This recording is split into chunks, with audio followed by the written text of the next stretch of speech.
está bien. Pero está bien, bien, arranquemos por ahí.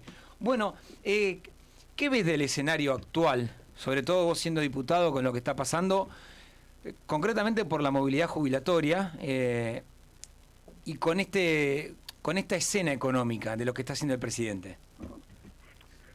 Bueno, es obvio que lo peor que hay para las jubilaciones y los salarios es la inflación, la aceleración inflacionaria brutal que sufrió la Argentina el año pasado, de alguna forma hizo caer fuertemente las jubilaciones con la fórmula de Alberto Fernández, que desprotegía en términos de la movilidad respecto a lo que era la fórmula de Mauricio Macri, que era una fórmula que protegía mucho más respecto a la inflación de lo que lo hace la fórmula, lo que lo hacía la fórmula de Alberto Fernández.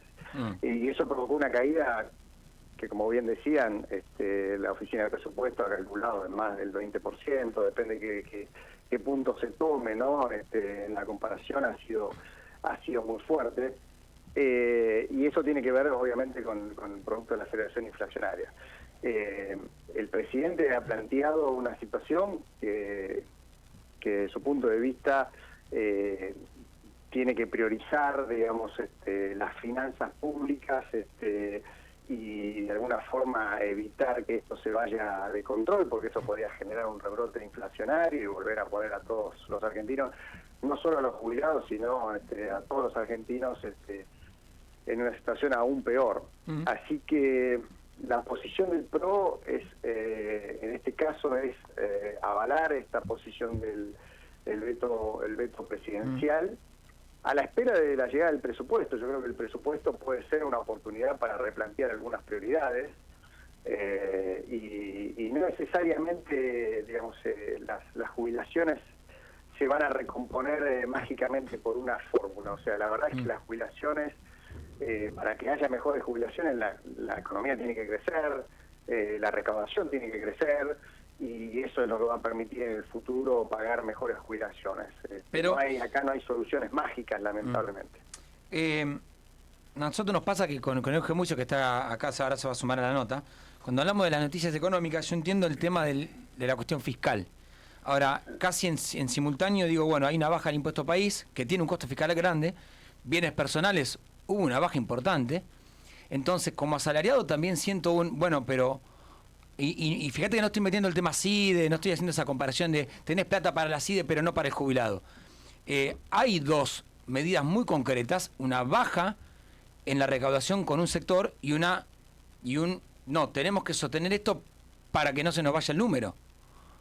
Sí, yo creo que hoy la discusión tiene que ver más con lo que yo interpreto que hace el gobierno, porque yo no soy parte del gobierno, pero es más una señal yo diría, a los mercados por un lado, una señal de fortaleza para mostrar que el manejo fiscal no se les va de las manos, y también convengamos que, y esto lo reconoce la propia oposición que empujó el proyecto, este proyecto que se había aprobado en el Senado es absolutamente infinanciable, digamos, ¿no? Porque si no caeríamos en la mentira de decir, bueno, por una ley creo riqueza y somos todos más felices. Lamentablemente cuando eso pasa y los recursos no están, después se termina generando endeudamiento y emisión monetaria y más inflación. Y esto también es cierto. Entonces, al no ser, digamos, yo creo que el proyecto perdió razonabilidad, digamos, ¿no? O sea, el proyecto tenía como 3 artículos. Sí.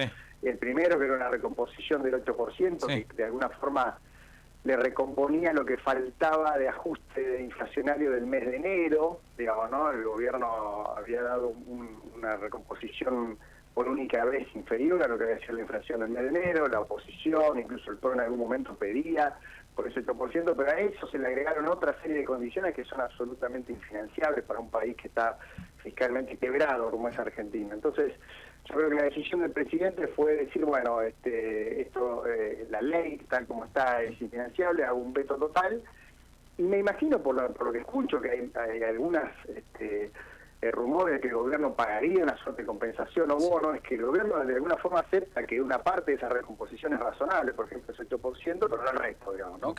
Así que yo creo que acá, si nosotros, por ejemplo el PRO, que es clave para que el gobierno tenga los votos para resistir independencia del veto que puede hacer el Congreso, si el PRO se corriese y lo dejara solo al gobierno, yo creo que le haríamos un flaco favor a la sociedad, o sea, porque eso generaría inestabilidad, corridas, problemas de todo tipo, más inflación, más devaluación de la que ya hemos tenido.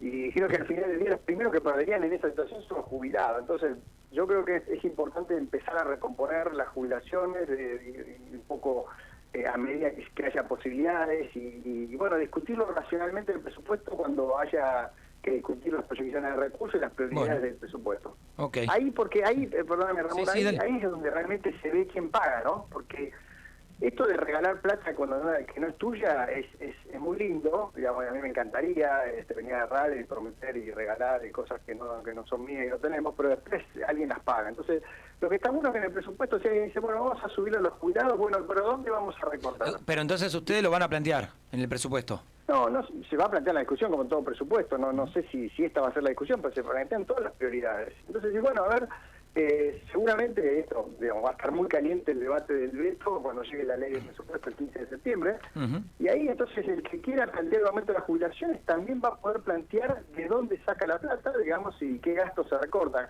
Obviamente el gobierno no quiere subir impuestos, más bien quiere bajar impuestos, que tiene una carga impositiva enorme que traba la producción y digamos, se habla mucho del impuesto al país, pero el impuesto al país fue una locura, fue inventado para las importaciones, era 7,5% lo puso Sergio Massa, encareciendo todos los productos importados que termina pegando en la góndola, después se fue al 17,5%, ahora bajó, pero digamos, o sea, seguir subiendo impuestos es la receta del kirchnerismo para financiar gastos y tampoco funcionó. Entonces, yo creo que ahora llega un tiempo donde con la llegada del presupuesto vamos a poder discutir, priorizar y bueno, ahí los distintos espacios políticos van a poder aportar opciones para ver a dónde se destinan los recursos que son muy escasos en Argentina, los recursos fiscales, ¿no? Bien. Luciano, ¿cómo estás? Eugenia Mucio te saluda. Hola Eugenia, ¿cómo te va? Bien, por suerte. Me quedo con esto de las jubilaciones porque hay declaraciones del presidente muy puntuales respecto a esto. Él dijo que las jubilaciones crecieron un 5% real y también que habían ganado poder adquisitivo los jubilados en todo este periodo, ¿no?, de este gobierno. Pero a la vez, por ejemplo, te doy la canasta básica total de julio para un adulto equivalente fue de 291.000 pesos y las jubilaciones están un poco por encima de eso con el bono, ¿no? Estamos hablando. Entonces, ¿qué te pasa a vos como economista cuando escuchás este tipo de declaraciones del presidente, cuando sabemos que hubo inflación en dólares, se perdió poder adquisitivo, porque obviamente una canasta básica total hoy no compra los mismos bienes que compraba hace 8 o 9 meses? ¿Cómo lo ves esas declaraciones? Digo, ¿están ancladas a la realidad o de dónde las ves vos? Y las miro con la misma bronca que me daban escuchar cuando caían las jubilaciones, que el kirchnerismo no decía nada, digamos, ¿no? Después de haber atacado la fórmula de Macri, que era una fórmula que en definitiva protegía a los jubilados de los vaivenes inflacionarios y ajustaba con mucha más velocidad de lo que ajustaba la fórmula de Alberto Fernández. Ahí nadie decía nada y ahora se desgarran las vestiduras para en 2 meses querer empezar a recomponer todo lo que se perdió durante su gobierno. Pero, obviamente... Luciano, pero pará, porque a mí me interesa esto que vos planteás. Pero cuando decís, me indigna como me indignaba el kirchnerismo, bueno, hoy gobierna Milei. Digo, yo entiendo que vos ves a ex dirigente del Frente de Todos, que ahora se rasga las vestiduras, y estoy completamente de acuerdo. Por eso, por lo pronto acá, intentamos no llamar a los responsables de hace 10 días a que vengan a contarnos qué hay que hacer con el país. Ahora, entiendo lo que pasó, pero yo tengo esa sensación de un PRO donde no puede jactarse, decir, no, mira, este punto está mal. O sea, yo noto acá que estás equivocado, presidente. Y es como, bueno, no lo podemos decir porque tenemos que cuidarlo. Nosotros lo hemos planteado en varias cuestiones de diferencia, sino que en el caso era así, que por ejemplo votamos en contra, porque nos parecía que era un despropósito la forma y digamos y el momento en el cual se estaba decidiendo esto. En el caso de las jubilaciones, la realidad es los números no mienten. Depende de qué punto uno tome. Si uno toma el 31 de diciembre como el final digamos, el último cheque que emitió Alberto Fernández, el presidente tiene razón, porque a partir de enero hubo una leve recomposición en términos reales. Pero si uno toma el 10 de diciembre, que uno toma noviembre, como el último cheque que pagó Alberto Fernández, obviamente con la evaluación de diciembre, las jubilaciones en términos reales cayeron. Entonces ahí sí pierden, digamos, respecto al inicio del mandato de Milei. Pero al final del día, lo que sabemos es que Argentina tiene un problema fiscal. Sabemos que las jubilaciones cayeron, no importa si crecieron un poco este año o una leve recomposición, porque cayeron respecto a lo que venían ganando los jubilados casi 30%. La pregunta es cómo vamos a financiar eso, digamos, ¿no? Y ahí, bueno, hay varias propuestas que están dando vueltas sobre cómo priorizar el ajuste fiscal. Nosotros en campaña decíamos muy claramente, esta idea de que el ajuste lo paga la casa es, digamos, es una forma retórica de decirlo, pero digamos, sabíamos que al final del día el gasto público va en gran medida en Argentina en transferencias a distintos sectores y son los que terminan con la carga del ajuste, y eso se está viendo ahora, digamos, ¿no? Pero bueno, nosotros también lo decíamos el año pasado en campaña. Ahora, para adelante, la pregunta que tenemos que hacernos es, bueno, ¿cómo hacemos para que haya mejores servicios públicos? ¿Y vos sentís ahí? Mejor salud y más jubilaciones. Si al mismo tiempo la economía está quebrada y digamos no está bien, no deja crecer. Entonces yo creo, digamos, y este ha sido el problema de Argentina, también le pasó al gobierno de Macri, que a veces queremos, digamos, resolver todos los problemas muy rápido cuando estamos atravesando una crisis. Y bueno, en esa resolución de crisis siempre hay inequidad. Y lamentablemente en este caso los que están cargando fuerte con la carga son los jubilados, eso está claro, una parte.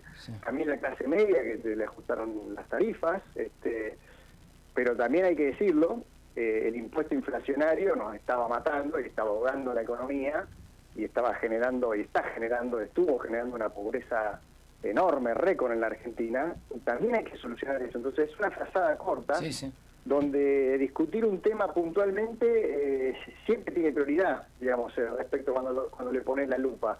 Ahora, cuando la frazada es corta, la cosa se complica mucho más. Te hago una última pregunta, Luciano. Quien habla es Luciano Laspina, diputado nacional, cortita porque me voy a la tanda, pero vos estuviste el viernes con el presidente en esa reunión.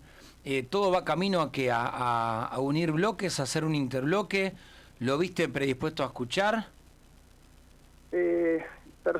Sí, hay una idea del presidente, y digamos, que también se lo planteó Cristian Ritondo, que es el jefe del PRO, de conversar los proyectos que vayan, las iniciativas que vayan al Congreso para poder tener una posición conversada y para evitar los problemas digamos, que ha habido a lo largo de estos meses en el tratamiento de las leyes. Hasta ahí se llegó, no hay ninguna formalización en marcha, digamos, de un interbloque todavía. Personalmente soy la idea que el PRO debe mantener su identidad y debe ser una opción de gobierno y de poder en el futuro en la Argentina, por la trayectoria que por su historia, pero también por los dirigentes que ha formado y por los valores que representamos, que son de un espacio de centro republicano, moderado, que creo que le hace bien a la Argentina para poner un equilibrio entre algunos extremos, por decirlo de alguna forma. Entonces, esa es mi opinión personal, lo cual no quiere decir que el PRO no pueda y no siga apoyando lo que está bien este gobierno. Lo que nosotros queremos es que el kirchnerismo no vuelva, el kirchnerismo hizo mucho daño a la Argentina, queremos que la macroeconomía se ordene y que ese proceso continúe. Y la forma en que continúe es que haya alternancia de gobierno con gente que no destruya lo que hizo el anterior, digamos, ¿no? Que no destruya los cimientos del anterior en una refundación, sino que construya sobre eso. Y en ese camino, digamos, es un camino a muy largo plazo, puede haber acuerdos tácticos o alianzas o lo que sea con la Libertad Avanza. Luciano, gracias por el tiempo. No, por favor. Muchísimas gracias. Era el diputado nacional por el PRO, Luciano Laspina.